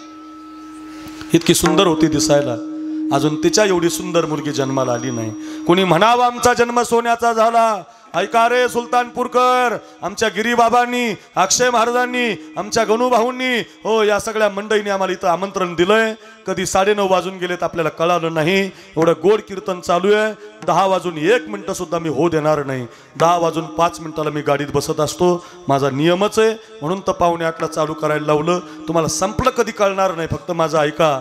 घरी घेऊन जा रे. ऐका सुलतानपूरकर, 1 वर्षभर कीर्तन ध्यानात ठेवा. अक्रूर महाराज साखरे आले होते, काय सांगून गेले आम्हाला. इतकी सुंदर होती पोरगी दिसायला. सुकलेल्या कमळाच्या फुलाला जर तिचा हात लागला तर कमळ उमलायचं. पान जर खाल्लं तर तिच्या गळ्यातून दिसायचं. आपल्या बायकासारखी डांबरी मेन कापडी काळी बेन आपली नाही. पहा ती कवाडाकडे चालली भिताडाकडे. आपली काय ती एक डोळा एक ना की दरबी देखणं असली नाही. इतकी छान होती महाराज. सुकलेलं कमळ हातानं उमलावं अशी तिची त्वचा होती. पण दुर्भाग्य असं होतं, आई माहिती होती, बाप माहिती नव्हता. लोक वेश्येची मुलगी आली म्हणायचे, वेश्येची मुलगी आली म्हणायचे. नेमकं नामदेवरायचं कीर्तन ऐकलं तिनं. नामदेवरायच्या कीर्तनात आलं असं, राजस सुकुमार मदनाचा पुतळा, रवी शशी कळा लोपली या. राजस सुकुमार मदनाचा पुतळा. देव कसा आहे म्हटले, राजस आहे. देव कसा आहे, सुंदर ते ध्यान उभे विटेवरी करकटा वरी ठेवोनिया. तो कसा आहे, रूप सावळे सुकुमार, कानी कुंडल मकराकार मकराकार, रूप सावळे. तो सावळा आहे, तो गोजीरवाणा आहे. पोरीनं ऐकलं आणि पोरगी देवाला पाहायला गेली. तिला गर्व झाला होता, माझ्या एवढी सुंदर कोणी नाही बरं का. देवाला पाहायला गेली, पांडुरंगाला पाहिलं तर देव तिला काळा दिसला. आणि म्हणून तिनं देवाच्या पायाला मस्तक नाही लावलं. हे जे बोट आहे ना, बोट ऐका बरं सिद्धापूरकर, हे बोट असं आल्हाद मांडलं. जसा बोट मांडलं ना गजानन महाराज, आमचा देव इतका सुंदर झाला, कानोपात्रेच्या बोटानं देवाच्या पायाला खड्डाच पडला. बापरे, काय सुंदर मूर्ती आहे ही. माझ्या बोटानं खड्डा पडतो, पायामध्ये घुंगर बांधले, गळ्यात विणा घेतला, हातामध्ये चिपळ्या घेतल्या, सारखं भजन करून नाचायला लागली. गोड म्हणायची, गोड पांडुरंगाचं भजन करायची. तिला पाहायला लोक यायची, काय मुलगी गाते, काय मुलगी दिसते, काय मुलगी भजन म्हणते, काय मुलगी नाचते. आणि नेमकं तिच्यावर एका राजाची नजर पडली. राजाचं नाव बिदरचा बादशाह. आणि त्यानं आदेश काढला, एवढी चांगली पोरगी इथं का नाचते, आपल्या दरबारात घेऊन या तिला. वाऱ्यासारखी बातमी आली पोरीच्या कानावर की राजा मला त्याच्या दरबारात घेऊन जाणार आहे. पोरगी पुढे पकडणारे मागे, पोरगी पुढे पकडणारे मागे, पोरगी पुढे पकडणारे मागे. देवाच्या पायाजवळ आली. ऐका रे, कुणाचा जन्म सोन्याचा झालाय, अभंगाचं पहिलं चरण कळल. 1 वर्षभर साखरे महाराज ध्यानात राहील. घरी घेऊन जा. हो, पकडणारे पाहिले, आपलं मस्तक देवाच्या पायावरती ठेवलं आणि आपला प्राणच देवाला देऊन टाकला. लोटण्याचा प्रयत्न केला तर प्रेतच खाली पडलं. कुणाची मुलगी आहे, ती मंदिरात नाचत नाही का ती मुलगी, कुणाची आहे, एका वेश्येची मुलगी आहे. एक ब्राह्मण म्हटलं हिला मंदिराच्या बाहेर फेकून द्या. एक ब्राह्मण म्हटलं हिची माती वाळवंटात करा. एक ब्राह्मण म्हटलं हिला स्मशानात जाळा. एक ब्राह्मण म्हटलं असलं काही करू नका. देवाच्या पायावर पूर्ण जीव दिलाय, मंदिरात रात्रभर प्रेत ठेवा, तिच्या शेजारी आपण झोपू, देव जे आपल्याला सांगेल ते करू. निर्णय झाला. मधल्या गाभारात पोरीला ठेवण्यात आलं. शेजारी ते अनंत शास्त्री नावाचे ब्राह्मण झोपले. आणि रात्री 1 वाजता झोपलेल्या अनंताच्या स्वप्नामध्ये पांडुरंग गेले, आवाज दिला, हे अनंता रे, हे अनंता रे, हे अनंता, पाहे पा कानोपात्रा पवित्रा. अनंता, या मुलीसारखी पवित्र वस्तू जगाच्या बाजारात नाही. माझ्या पायावर या मुलीनं जीव दिलाय. माझ्या मंदिरात तिची माती करा. उजव्या हाताला पोरीची माती केली, तिला तिथं जाळलं. जिथं तिला अग्नी डाग दिला तिथं एक झाड उगवलं. 750 वर्ष झालेत. साखल दंडानं ते झाड कानोपात्रेची समाधी म्हणून बांधून ठेवलेलं आहे. तुम्ही कोणीही पंढरीच्या पांडुरंगाच्या दर्शनाला गेलात तर तुमचं पहिलं कपाळ कानोपात्रेच्या समाधीचं दर्शन घेतं आणि मग देवाच्या पायाचं दर्शन आपल्याला मिळतं. धन्य कान्होपात्रा आजी झाली भाग्याची, भेटी झाली ज्ञानदेवाची गे. म्हणून या संत विचारात आली, देवाच्या पायावरती नतमस्तक झाली. अंतकालेचे मामेव स्मरण मुक्त्वा कलेवरम य प्रयाती समद्भावम यास्ती नास्तेत्र संशय. मंदिरात तिला जागा मिळाली. त्या कानोपात्रेनं म्हणावं जन्मा आलो त्याचे, हा जन्मालो त्याचे, जन्मालो त्याचे, हा जन्मालो त्याचे. आजी फळ झाले साचे, आजी फळ झाले साचे, आजी फळ झाले साचे, आजी फळ झाले साचे, आजी फळ झाले साचे, आजी फळ झाले. जन्मालो त्याचे, जन्मा आलो त्याचे, जन्मालो त्याचे, जन्मा आलो त्याचे, जन्मालो त्याचे, जन्मा आलो त्याचे, जन्मालो त्याचे, जन्मा आलो त्याचे.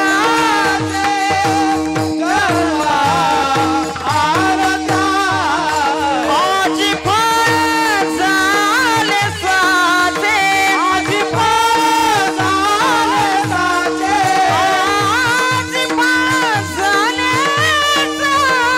आजी फळ झाले साचे.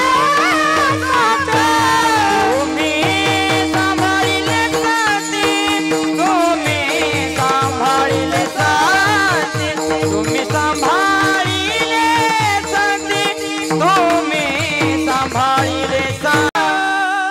वाह, जन्मालो त्याचे कानोपात्रेनं म्हणा. म्हणून सोपा मार्ग आहे पोरांनो. आपण पंढरीला जा, माळंदीला जा, पशुपतीनाथाला या, भक्ती करा, पंक्ती घाला, व्यसन सोडा.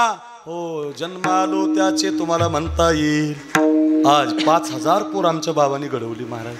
एवढी मुलं इथं येतात, व्यसनाच्या पुढं गेली मुलं, आता धर्मात आली.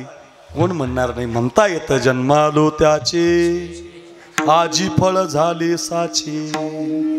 लोकांना असलं सोपं आवडत नाही. आमच्या गावात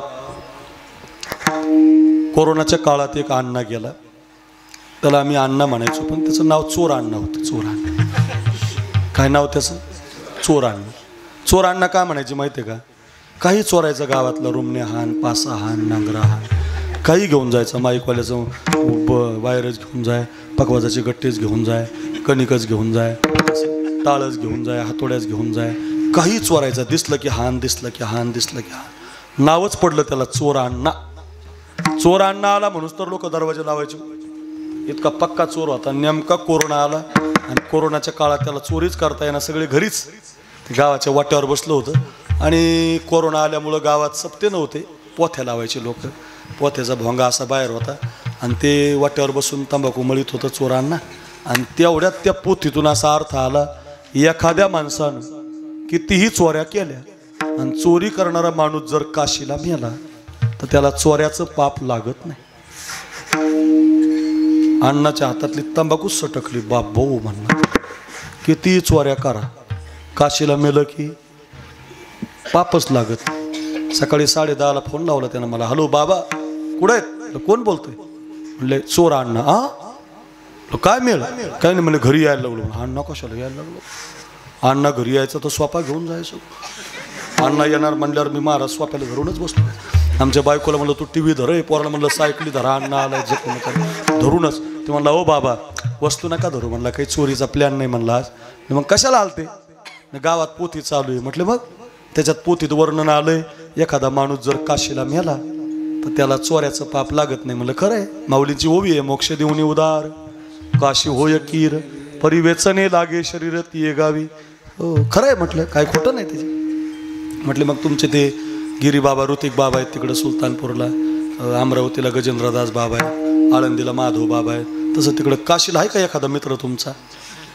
म्हटलं काय करायचं? म्हणजे काशीलाच जाऊन राहायचं. म्हणलं अण्णा तुम्हाला काशीला कुठं मरण येत असतं का? तुम्ही गावात कोणाच्या सुतळ्या ठेवल्या नाही, कोणाच्या पुड्या ठेवल्या नाही, बिड्याची हाळकुंड ठेवले नाही, तुम्ही काही चोरलंच, तुम्हाला कुठं काशीला मरण येत असतं का? एक काम करा, आपल्या बीडमधून सकाळी 7 वाजता पंढरपूर गाडी आहे, एस टीमध्ये बसा, 2 वाजता पंढरपूरला उतरा, मंदिरात जा, देवाच्या पायाला मस्तक लावा, तुळशीची माळ गळ्यामध्ये घाला आणि उद्यापासून चोरी करू नका, जन्म सोन्याचा झाला तुमचा. हे काशीचा पत्ता द्या.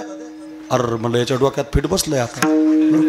मी दिला, आपले एक मित्र आहेत आमचे राहायला, आमचं अक्षय, आम्ही बरोबरच होतो आळंदीला. आमचा एक मित्र ते काशीला आश्रम आहे त्याचा, कशाचं जाईल म्हणलं हे.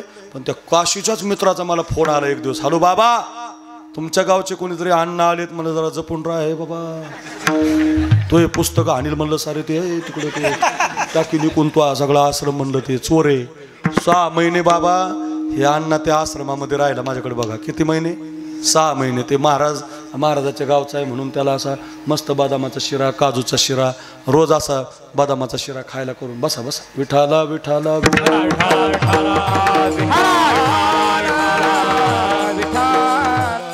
रोज असा भारीतला शिरा खायला करून द्यायचा. बमची बम झाला, अण्णा मरायला गेला आणि सुधारला. कशाचं मरतं येते, गावाकडे एक कवाशी आलं रेल्वेने माहितीच नाही कुणाला, आणि 6 महिन्यानं गावाकडे आलं, सुनानं चहाचा कप दिला, बशी तोंडाला लावली आणि चहाचा फुरका वाढायला गेला ना अटॅकाला जागे रे. मेला मरायचं कुठं होतं? काशीला. मेला कुठं? गावात. आमच्या गावातल्या बाळूंनी फोन लावला, बाबा अण्णा गेले. म्हणलं काशीला? म्हणले नाही नाही गावातच. मग आम्ही आपले 10-5 जण तयार झालो, त्याची ताटी बांधली. तिथं गेल्यावर मला माहिती झालं 4 पोरं त्याला. कुठंच म्हणले पोरं? म्हणले 2 विदर्भात आहेत अमरावतीकडं, 2 कोकणात आहेत. लावा फोन. समृद्धी झाल्यामुळं विदर्भातल्याने उचलला. हॅलो काय? म्हणलं तुमचे बाबा गेले. कसं काय? म्हणलं जीव गेल्याचंच निमित्त झालंय, निघा. आता पोरग येऊस तर आपल्याकडे पद्धत आहे आमच्या मराठवाड्यात, चौरंगावर बांधतात, 1 इंचाचा खिळा ठोकतात, मड तुम्ही पाहिलं असेल, आज चौरंगावर बसवतात, त्याला रुपयाचा ठोकळ्या लावतात, उपारण्यानं बांधतात, त्याला बसवलं, अगरबत्त्याचा घमघमाट, आणि 10-5 म्हाताऱ्या रडायला येतात. त्या मड्या भोवतालचं रडणं म्हणजे ब्रेक के बाद ब्रेक के बाद ब्रेक के बाद ब्रेक के बाद. तर अशी जाहिरात असते, जाहिरात तुम्ही कधी पाहिलं असेल ना. तिकडून एखादी गाडी वाजली की पदर घेतला की सुरू होता, आता सखीची जी. अरे येऊन तर दे ना. पोरगी आली की रड, पोरगा आलं की रड, जे रडायला सुरू झालं. आम्ही ते रडणं ऐकलं रात्रभर. पहाटे पोरगा आलं 5 वाजता. म्हटलं डॉक्टर, डॉक्टर करा तयारी करा. म्हणलं कशाची? म्हणलं सरपण फिरपण बघा ना, हे जाळायचं. म्हणलं हे आमच्या अण्णाला असं सरपणात जाळीत असतात काय? म्हणलं मग कशात जाळायचं? आमच्या अण्णाची इच्छा होती म्हणलं काशीला जाळायची, निधन नाही जाळायचं म्हणलं. अरे म्हणलं अण्णा काशीला न्यायचा म्हणलं एवढ्या लांब खांदा कोणी लावायचा? काय गावात न्यायचा का? ते म्हणलं आपण रोजानी नेऊ. रोजानी नेऊ म्हणल्यावर कोरोना होता, अमोल महाराज रिकामेच, पवन महाराज रिकामेच, इकडचे चांगले गायक रिकामे, गजानन महाराज चांगले उंच पुरे ते रिकामे, मी रिकामा. ह्या सगळ्याला फोन लावले, कुठे आहेत ते? म्हणले आळंदी. म्हणलं या इकडे मोठा सप्ताह आलाय 2-3 महिन्याचा. म्हणले हा कोरोनात. म्हणलं या या या. कुठे आहे सप्ताह? तिथं आल्यावर ते म्हणले कुठे हे का? म्हणलं याला खांदा लावायचा आहे. काय राव बाबा, आम्ही गायक आहेत, आम्ही वादक आहेत. अरे म्हटलं 3000 रुपये रोज. अरे म्हणले मग बरं आहे ना. लावला खांदा महाराज, रामनाम सत्य मेलं गजित आहे, रामनाम सत्य मेलं गजित आहे, रामनाम सत्य मेलं गजित. दर गावाला मुक्काम, इकडे बघा इकडे बघा, दर गावाला मुक्काम पडायचा. 10-15 दिवस गेले आणि त्या माड्याचा वास यायला लागला. हे अमोल महाराज माझ्याजवळ आले. मला म्हटले बाबा तुम्ही फशीला राव म्हणले आम्हाला. म्हणलं काय? हे उचललं तेव्हा वास नव्हता, काही नव्हता, आणि आता 3000 वास घ्यायचं का आम्ही? म्हटलं मग तुमचं म्हणणं काय? म्हणजे 5000. म्हणलं बरं 5 तर 5 बाबा नाही म्हणू नका, पण जाऊ नका. कसं तरी 5000 ठेवलं. दर गावाला मुक्काम पडायचा. एका गावात मुक्काम पडला आणि एका गावाचा पाटील आला. उचला मड अय देव बाप्पा. आमच्यात कोणी देव बाप्पा नव्हतं बरं का. मी त्या पाटलाला म्हणलं तुम्ही देव बाप्पा कसं काय म्हणले? ते म्हणले तुम्हाला शेंडी नाही का? सध्या लोक शेंडीला अंटीना म्हणतात, अंटीना. तुम्हाला खोटं वाटेल पण एक जण मला संभाजीनगरच्या बस स्टँडला आता मागच्या महिन्यात म्हणलं बाबा पुढे तुमचा आज अंटीना. म्हणलं तो ह्या बापाच्या माडीवर शहाणे काय लोक आहेत महाराज. अंटीना म्हणते तो, अंटीना महाराज. लई वाईट वाटतं महाराज. उचला म्हणला मड. वास यायला लागला. त्याचा गावात कोणी थांबून द्या ना. काशी 5 किलोमीटर राहिली म्हणून असं वास येतो म्हणून अण्णाच्या अंगावर 2-4 फडके टाकले, झाकून टाकला अण्णाला. पोरग गेला रेस्ट हाऊसला झोपायला.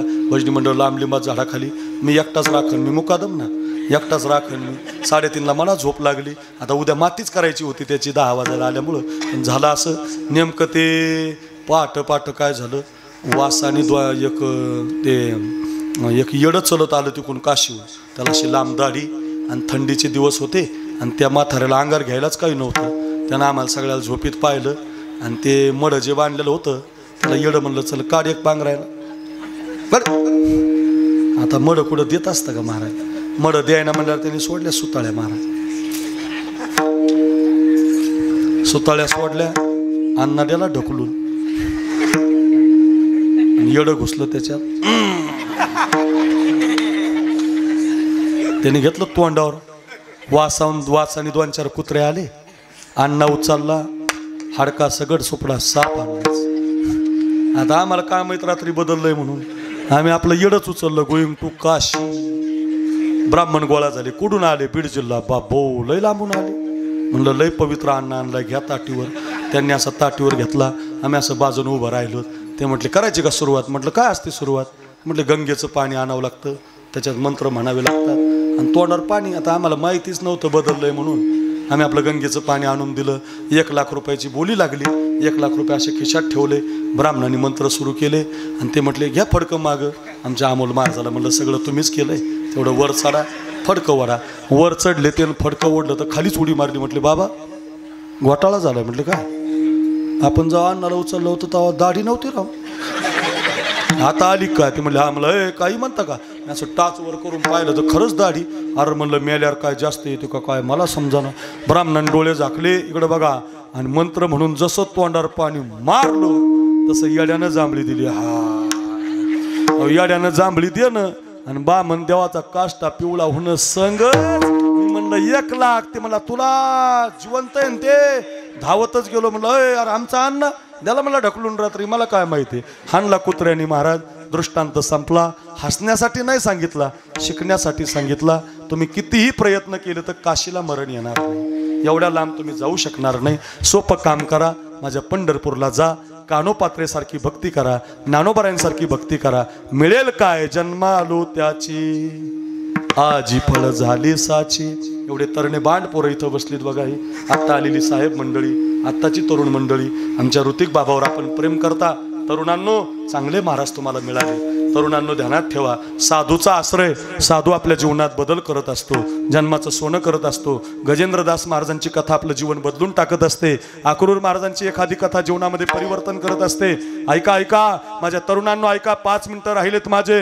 हो, तानाजी, येसाजी, कोंडाजी, मुरारबाजी, माळी, कुणबी, धनगर, मराठा, ब्राह्मण, मातंग, मुसलमान सगळ्या समाजाला घेतलं होतं राजांनी. तानाजी कोंडाना हवाय, मुरारबाजी पुरंदर हवाय, येसाजी सज्जनगड हवाय. जातो की राज, जातो की राज, जातो की राज. पुरं 400 तयार झाली होती. पुण्या जिल्ह्यामध्ये भोर तालुका आहे. त्या रायरेश्वराच्या मंदिरात उभी राहिली होती. हातामध्ये गुलाल घेतला होता आणि 400 पुरांनी भगवान शंकराच्या पिंडीवरती, या पशुपतीनाथाच्या पिंडीवरती बेलभंडार फेकला आणि महाराष्ट्रात आवाज घुमला, हो रो हो रो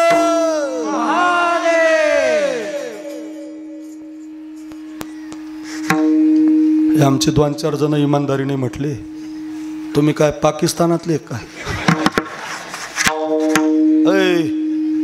अय सुलतानपूर का म्हटलं? काय काय डबल भूक लागली राव मला. स्वाल्याची आमटी जिरून गेली बाबा माझी. इतक्या जोरात म्हणलो मी. काय काय नाही, महादेव महादेव काय. माझी एक विनंती तुम्हाला, एवढा गोड सप्ताह चालू आहे, कधी 10 वाजले कळालं नाही. सगळ्यांनी 2 हात वर करा, करा सगळ्यांनी. वा काय सुंदर चित्र आहे. वा वा गिरी बाबा, वा गजेंद्रदास बाबा. काय शिवपुराण कथा चालू आहे. काय तरुण मंडळी एकत्रित आली. मी पुढच्या वर्षी पण येणार आहे, काळजी करू नका, सोडणार नाही मी तुम्हाला. हात वर करा, हात वर करा. आणि हात वर करून पुढच्या वर्षी सगळं शिवाजी महाराजांचं चरित्र सांगतो तुम्हाला. हात वर करा तरुणांनो. आणि ज्याचा हात वर आहे, ऐका रे, मी इमानदारीनं ज्याचा हात वर आहे मी हरर म्हणतो. तुम्ही सगळे महादेव म्हणा. मी हरर म्हणतो, महादेव म्हणा. मी हरर म्हणतो, महादेव म्हणा. असा आवाज काढा, कळू द्या. या पशुपतीनाथापासून गावातल्या सिद्धेश्वरापर्यंत आवाज गेला पाहिजे. सुलतानपूर म्हटलं पाहिजे. काय कीर्तन झालं रात्री, बोला हो रो हो रो, हो रो हो रो महादेव, हो रो हो रो महादेव, हो रो हो रो महादेव. घ्या खाली घ्या. ओरिजिनल आहे बरं का. वा एक एक मावळा, एक एक गड आणायला लागला. गडाची संख्या 100 झाली. मावळ्याची तुकडे हजारावर गेली आणि महाराष्ट्रामध्ये स्वराज्य निर्माण झालं. का? जन्मालो त्याचे आजी फळ झाले साचे विठोबार जय विठोबार कुमारे विठोबार कुमारे हा हा विठोबार कुमार ज्ञानेश्वर माऊली ज्ञानराज माऊली माऊली ज्ञानेश्वर माऊली ज्ञानराज माऊली. मेकर तालुका आहे. तसं विदर्भाच्या पलीकडून संभाजीनगर लागतं आणि संभाजीनगरच्या पलीकडून पोरांनो अहिल्यानगर म्हणजे अहमदनगर नावाचा एक तालुका आहे. त्या अहिल्यानगर तालुक्याला सकाळी माझं कीर्तन होतं. गाव होतं राळेगण सिद्धी नावाचं आणि त्या गावाला मागच्या वर्षी गजेंद्र बाबा एक 25 वर्षाचा सौरभ आवटी नावाचा पोरगा देशासाठी शहीद झाला. पोरांनो बाप त्याचा कमिशनर पोलीसमध्ये आहे, 1 लाख पगार आहे. आई त्याची जिल्हा परिषद शिक्षिका आहे, तिला पण 1 लाख पगार आहे. पण पोरगा असा म्हटला नाही की माझ्या बापाला पगार आहे, माझ्या आईला नोकरी आहे, मला सीमेवर कशाला जायचं. आपल्या संभाजीनगरला शिकला पोरगा आणि तो पोरगा 2018 साली 18 वर्षाचा सीमेवरती लढायला गेला. राजबिंडा पोरगा होता, दिसायला सुंदर होता, गोरा पान होता आणि तो पोराची ख्याती ऐका. 5 वर्ष देशासाठी लढला तर घरी नाही आला रे तो.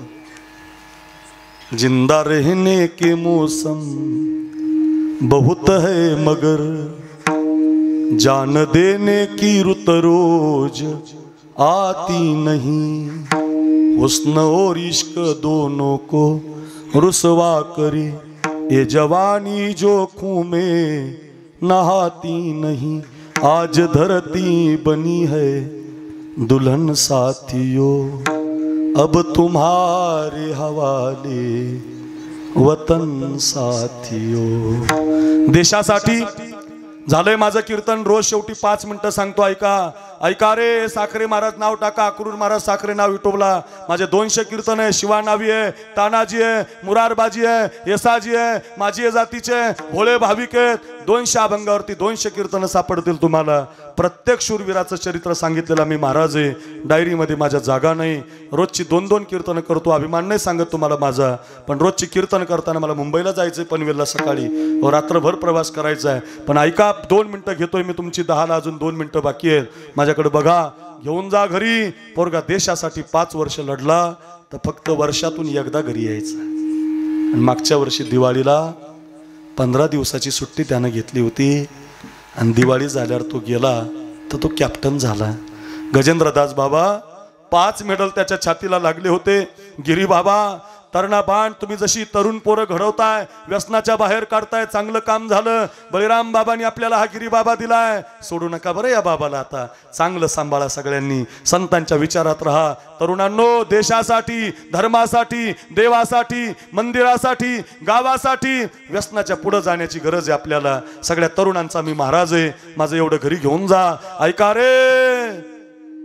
पोरगा कॅप्टन झाला आणि मागच्या वर्षी डिसेंबरमध्ये सियाचीन नावाच्या प्रदेशामध्ये त्याची ड्युटी लागली होती. हातामध्ये बंदूक घेऊन देशाचे रक्षण करताना निसर्गाची अवकृपा झाली. कंबरेपर्यंत बर्फ आला, हळूहळू खांद्यापर्यंत बर्फ आला. ध्वजाचं रक्षण करत असताना दहशतवाद्याचा हल्ला झाला म्हणून बर्फ पडतोय, मी कसं मागं सरकू असा विचार पोरानं केला नाही. सपासप गोळ्या झाडत पुढे निघाले. देशाच्या झेंड्याचं रक्षण केलं. पण बर्फ आता डोक्यापर्यंत आला. बर्फामध्ये माणसं दिसेनाशी झाली. इतका बर्फ पडला. 5 दिवस सारखा बर्फ पडला. कॅप्टन गायब आहे, कॅप्टन गायब आहे, कॅप्टन गायब आहे. 8 दिवस बॉडी सापडली नाही. 9व्या दिवशी बॉडी सापडली तर पूर्ण बर्फामध्ये गोठवून गेली होती त्या पोराची बॉडी. पूर्ण शरीर त्याचं बर्फमय झालं होतं.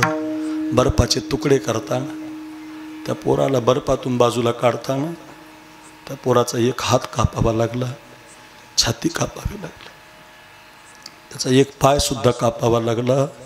अर्ध्याच अंगाची बॉडी भारत देशाच्या झेंड्यामध्ये गुंडाळून गावाला गेली. आईनं ज्यावेळेला अर्ध्या अंगाचा पोरगा पाहिला, दुभंगली धरणी माता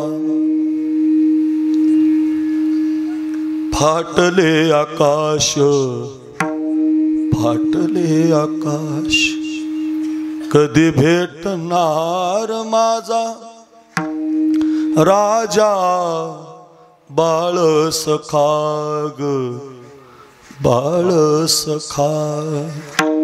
पोरगा अर्धाच राहिला होता. माय रडत होती. गाव त्याला मुजरा करत होतं. 2 लाख लोकांनी त्याची माती केली. शासकीय इतमामात त्याचा विधी झाला. या घटनेला आता 1 वर्ष झालंय. आज सकाळी कीर्तन होतं पोरांनो माझं त्या गावाला. काल्याचं कीर्तन झालं आणि जेवायला बसलो तर त्या माणसानं सांगितलं, बाबा त्या सौरभची आई हाताने जेवत नाही. भेटायला गेलो त्या आईला मी. त्या आईला म्हटलं, आई तुम्ही जेवलं पाहिजे, तुमचा पोरगा देशासाठी कामाला आला. तर ती आई म्हणते, बाबा माझ्या तोंडाच्या जवळ घास आला, माझ्या पोराचा हात मला दिसतो, माझ्या लेकराला हात नाही राहिला, माझ्या लेकराची छाती नाही राहिली. का बरं असं केलं असेल देवानं? कोण सांगणार होते आईला की आपल्या सगळ्यांच्या रक्षणासाठी त्यानं छातीवर गोळी झेलली, आपल्यासाठी बर्फामध्ये अडकला रे, आपल्यासाठी त्याला हात नाही छाती नाही राहिली रे. असा तरणा बाण पोरगा या देशाच्या मातीसाठी जर प्राण देत असेल ना पोरांनो, तर आपण त्या सैनिकाची आठवण काढली पाहिजे, त्यांना मुजरा केला पाहिजे. भगतसिंग ऐकला पाहिजे, तानाजी ऐकला पाहिजे, शिवानावी ऐकला पाहिजे. होय, संपूर्ण असं वाटतंय कीर्तन 10 वाजून 5 मिनिटं झाले. मला माफ करा, पण एवढं उदाहरण, पांडुरंगाचं उदाहरण, कान्होपात्रेचं उदाहरण, केवटाचं, किती कथा सांगितल्या मी तुम्हाला. एवढ्या कथा घरी घेऊन जा. मिळेल काय? जन्मालो त्याचे आजी फळ झाले साचे, विठ्ठल जय जय.